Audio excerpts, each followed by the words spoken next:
they smell like rotting milk. And they did smell like rotting milk.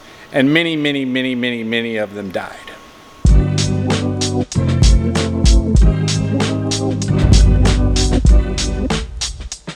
What's up, fish tank people? Dustin's Fish Tanks bringing it to you on a Sunday, baby. How's everybody doing? I hope you're doing well. In today's video, we're gonna show you 400 dead plants, a whole bunch of plants growing above water, and what we're gonna do with this here 100 feet of pond liner. So what's fun about this project is that 25 feet of this liner I'm going to use, and then the other 75 feet of this 100 feet of pond liner is going to be used by man Jolly, my left nut of aquarium hobby entrance. We're going to be setting up a pond up at his house in Louisville. Okay, I got a quote. It says, for every hour you spend planning, you save 4 hours.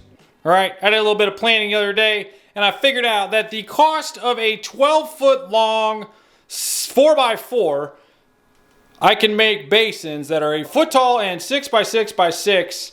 I can buy the 12-foot long, love this chicken scratch, 4x4 for $27, making my cost per basin pre-liner $162 versus the what I love, the one and only $540 for the $45 8-foot long 6x6s to make the basins that we used to have. So we are pivoting here, and we're going to build 1, 2, 3, 4, 5, 6, 7, 8, 9 6-foot by 6-foot, 1-foot tall basins. We're going to use a 25-foot liner. We're going to cut it into 9 chunks here, and we're going to make basins right outside of Dusty's window right here.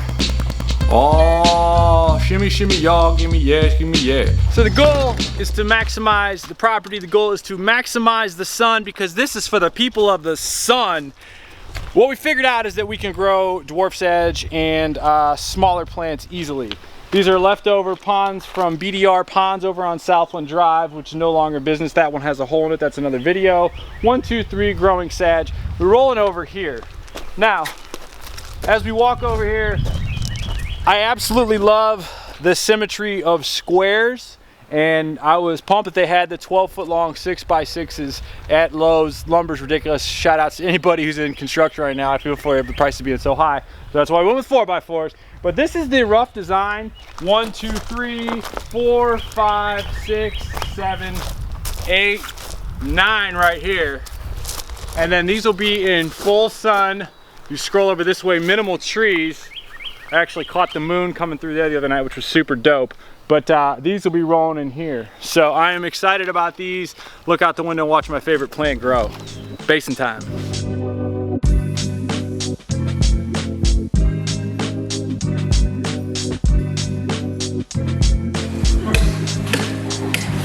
Really quickly, I want to show off my man Ryan's little above water setup. We got a black mojito Tara, an alternanthera, Cecilis, a bunch of dwarf hair grass growing in there, and a whole bunch of Ludwigia. This is a Hygrophila salicafolia.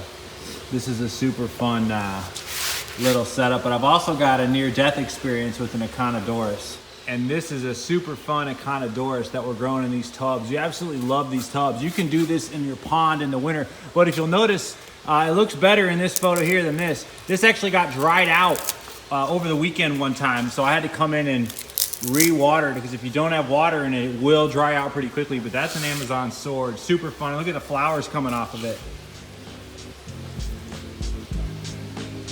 Now is the time of year in the summer to try out some stuff above water in your pond or in tubs or whatever.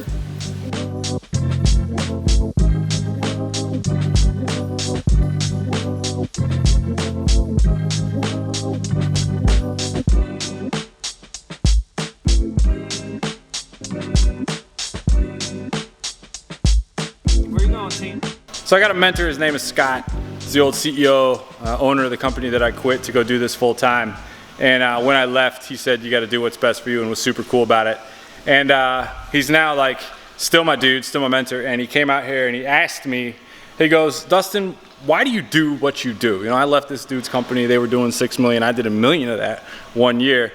And one of the reasons I do what I do is because I like to see growth in plants, growth in plants, growth in plants, and I like the challenge, all right? Sometimes in this business, anybody who owns a pet store knows this, you just get kicked square in the teeth. And your boy Dustin got kicked square in the teeth the other day. I got 400 dead plants in. Let me tell you, it's not just like the cost of the 400 plants, it's 400 of my friends that have died. They got caught in Istanbul for 5 days because the flights aren't good, and they were such in poor shape that the broker actually at USDA said, make sure Dustin knows they smell like rotting milk. They smell like rotting milk. And they did smell like rotting milk. And many of them died. But no risk, no reward. What's fun about this is that I like to grow plants, and sometimes I'm good at it, and I got a facility that's made to grow plants.